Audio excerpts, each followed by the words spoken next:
بسم اللہ الرحمن الرحیم الحمدللہ وکفی وسلام علی عبادہ الذین اصطفی اما بعد فاعوذ باللہ من الشیطان الرجیم بسم اللہ الرحمن الرحیم ومن آیاتہ ان خلقکم من انفسکم ازواجا لتسکنوا الیہا وجعل بینکم مودۃ ورحمہ وقال تبارک وتعالی یا ایہا الذین آمنوا اتقوا اللہ وقولوا قولا سدیدا یصلح لکم اعمالکم ویغفر لکم ذنوبکم ومن یطع اللہ ورسولہ فقد فاز فوزا عظیما صدق اللہ العظیم۔ محترم بزرگوں، دینی اور اسلامی بھائیوں، اللہ تعالیٰ کے کلام الہی میں ہم غور کرتے ہیں تو بے شمار رشتوں کا اس قرآن مقدس میں تذکرہ ہے۔ باپ کا اپنے بیٹے کے ساتھ، ماں کا اپنے بیٹے کے ساتھ، بھائی کا بھائی کے ساتھ، اور اقربا قریب کے رشتہ داروں کا بھی تذکرہ ہے، دور کے رشتہ داروں کا بھی تذکرہ ہے۔ لیکن اللہ تعالیٰ نے اپنی عظیم ترین نعمتوں میں اور اپنی نشانیوں میں ایک ہی رشتے کو شمار کرایا ہے۔ اتنے سارے رشتوں کا قرآن میں تذکرہ کیا، کسی بھی رشتے کو اللہ تعالیٰ نے اپنی نشانی نہیں کہا ہے، لیکن ایک رشتہ ایسا قرآن میں بیان فرمایا کہ رب ذوالجلال خود یوں کہتا ہے وَمِنْ آیَاتِهِ، یہ تو میری نشانیوں میں سے ہے۔ کون سا وہ رشتہ ہے؟ وہی رشتے کے انعقاد کے لیے ہم لوگ جمع ہوئے ہیں۔ کیوں قرآن نے اتنا زور دے کر اس رشتے کو اپنی نشانی کہا ہے؟ اس رشتے کے علاوہ جتنے بھی رشتے ہیں وہ ٹوٹتے نہیں ہیں۔ ماں 1000 دانے کی تسبیح لے کر بیٹھ جائے، روزانہ پڑھتی رہے تو میرا بیٹا نہیں، میرا بیٹا نہیں، بڈھی مرے گی تو وارث بیٹا ہی بنے گا۔ ابا پورے کائنات میں اعلان کر دے، اشتہار نکال دے کہ میرا بیٹا نہیں، لیکن شریعت کہتی ہے کہ بڑے میاں آنکھ تو بند کرو، وارث تو میں ہی بنوں گا، بلکہ میری اجازت کے بغیر تو تمہاری نماز جنازہ بھی نہیں ہونے کی، وارث میں ہی بنوں گا، کتنا بھی منع کرو۔ لیکن ایک رشتہ ایسا ہے کہ ایک مرتبہ کہنے سے ختم ہو جاتا ہے، اور وہ رشتہ مناکحت، میاں بیوی کا رشتہ۔ عجیب رشتہ ہے، ماں کا رشتہ، باپ کا رشتہ، دادا کا رشتہ، بہن بھائی کا رشتہ۔ ہم کتنی بھی دشمنیاں ان رشتوں میں پال لیں، کتنی بھی ہم اعلان کر دیں، اشتہار دے دیں، نیوز پر پھیلا دیں، تب بھی یہ رشتے ختم نہیں ہوتے شریعت کی نظر میں۔ حق مل کر ہی رہے گا، اور شریعت پھر بھی یوں ہی کہے گی بیٹے کو کہ تیرا باپ لاکھ منع کرے کہ تو بیٹا نہیں، پھر بھی حق تیرے ہی ذمہ ہے، وراثت بھی تجھے ملنا ہے، باپ کی خدمت بھی تیرے ہی ذمہ ہے۔ حتیٰ کہ اگر کوئی کافر باپ ہو تب بھی شریعت کتاب الشہداء میں حکم بیان کرتی ہے کہ اگر اس کافر باپ کا کوئی کافر وارث نہ ہو تو اس کو کپڑے وپڑے میں لپیٹ کے زمین میں دفن کرنے کا کام بھی مسلمان ہی کرے گا۔ ٹوٹا نہیں رشتہ، ختم نہیں ہوا۔ لیکن یہ رشتہ ایسا عجیب ترین رشتہ ہے، ایسا عجیب و غریب رشتہ ہے، بس ایک بول، دو بول، اور تیسرے بول کے بعد تو ختم۔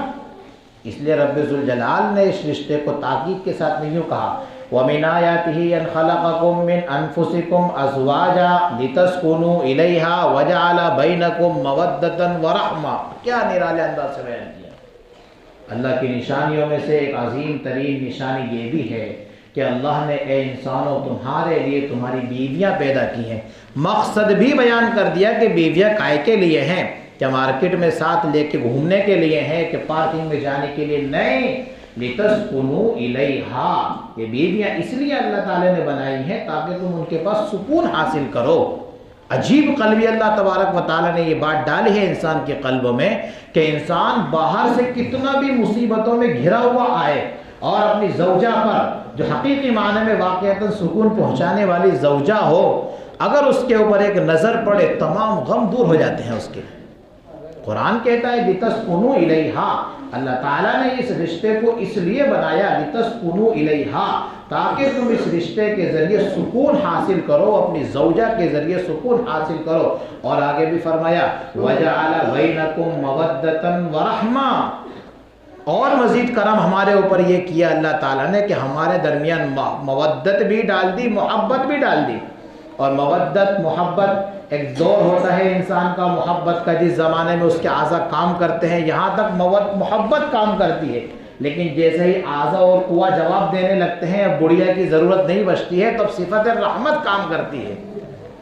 مرتے دم تک بڈھا نہیں چاہتا تھا کہ بڈھی سے دور ہو جائے، حالانکہ کچھ کام نہیں ہے، لیکن پھر بھی بڑے میاں کبھی نہیں چاہتے. رحمت، یہ اللہ تعالیٰ کی صفت رحمت کام کر رہی ہے.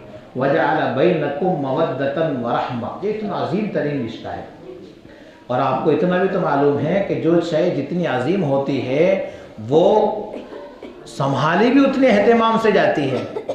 لوہے کو ہم بھنگار میں ڈال دیں، زمین پر ڈال دیں، کچھ نہیں بگڑے گا.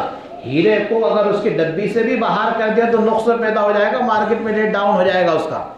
اس لیے جو شے جتنی عظیم ہوتی ہے اس کی قیمت بھی اتنی عظیم ہوتی ہے. تو اس رشتے کے تعلق سے اللہ تعالیٰ نے چوکایا بھی اتنا ہی ہے ہم کو. اسی لیے آپ خطبے میں جب خطیب نکاح کا خطبہ پڑھتا ہے تو بار بار ایک کلمہ سنتے ہیں، وَاتَّقُوا اللَّهَ، تقریباً 5 مرتبہ آتا ہے، 4 مرتبہ آتا ہے وَاتَّقُوا اللَّهَ. ذرا سمجھ میں نہیں آتا کہ مستی کی محفل ہے، نکاح کی محفل ہے، کھانا ہوگا، سب بہترین گلے ملیں گے، بڑے دوشے میاں نکاح قبول کریں گے، دونوں خاندان آپس میں ملیں گے، پھر بار بار اللہ تعالیٰ کہہ رہا اللہ سے ڈرو، اللہ سے ڈرو. ایسا کیوں آخر؟ کیا جوڑ ہے؟ جوڑ کیا ہے؟ اے میرے بھائیوں، اللہ تعالیٰ یوں کہتا ہے کہ میرے بندو اس رنگ ریلیوں میں الجھ کر ایسے نہ رہ جانا کہ تم مجھے بھول جاؤ. وَاتَّقُوا اللَّهَ، جس کو ہم کہیں گے ساودھان ہو جاؤ، اپنے ہندی زبان میں اس کا ٹرانسلیٹ کریں گے ساودھان ہو جاؤ، بالکل چوکنے ہو جاؤ. کیونکہ اتنا نازک مرحلہ ہے کہ غصے میں بھی اگر کہہ دیا نا تو پھر تمہاری بیوی بھی نہیں رہے گی. غصے میں بھی اگر کہہ دیا تو یہ زوجہ نہیں رہے گی. پھر مفتی صاحب کے پاس جائیں گے کہ حضرت وہ تو غصے میں بولا تھا، تو کیا غصے میں طلاق واقع؟ تو بھائی مذاق میں طلاق دیتا کون ہے؟ طلاق تو غصے میں تو دی جاتی ہے.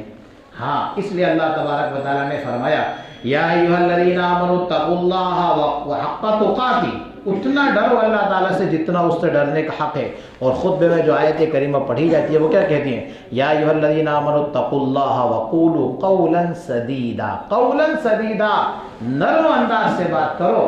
الرجال قوامون علی النساء، قرآن نے کہا ہے کہ مردوں کو عورتوں کا ذمہ دار بنایا ہے، حاکم نہیں بنایا ہے.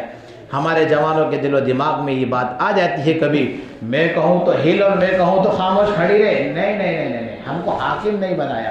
احکم الحاکمین ایک ہے، ہم کو ذمہ دار بنایا ہے. کیسے ذمہ دار بنایا؟ کما کے تو لا، گھر میں بچوں کو وہ سنبھالے گی، کھانا وہ بنائے گی، کھانا وہ کھلائے گی، گھر کی صاف صفائی وہ کرے گی، یہ اس کا کام ہے.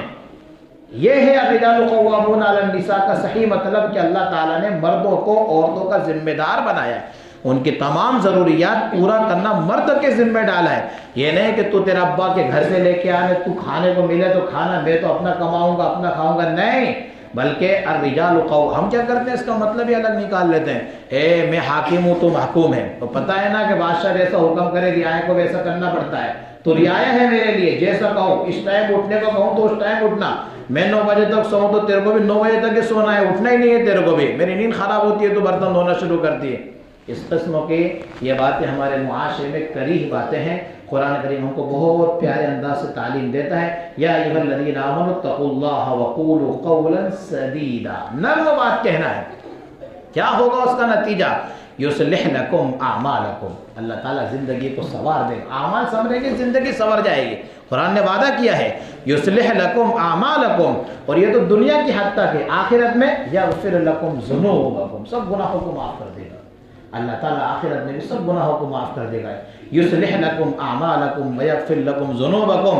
اور ہاں، ڈرتے رہنا جلوت میں بھی خلوت میں بھی، اس لیے کہ وَمَن يُطِعِ اللَّهَ وَرَسُولَهُ فَقَدْ فَازَ فَوْزًا عَظِيمًا.